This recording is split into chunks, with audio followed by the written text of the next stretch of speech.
In this video, I will show how to make Google the default search engine in Microsoft Edge.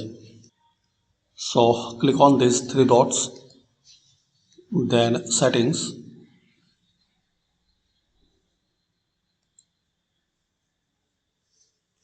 Now here click on privacy, search and services. Scroll down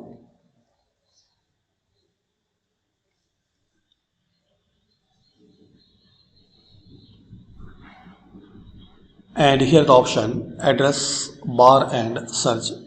Click here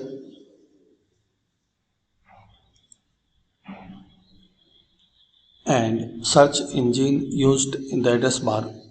So from this list you have to select Google, and there are another options like Yahoo, DuckDuckGo. So select Google and reopen your Microsoft Edge.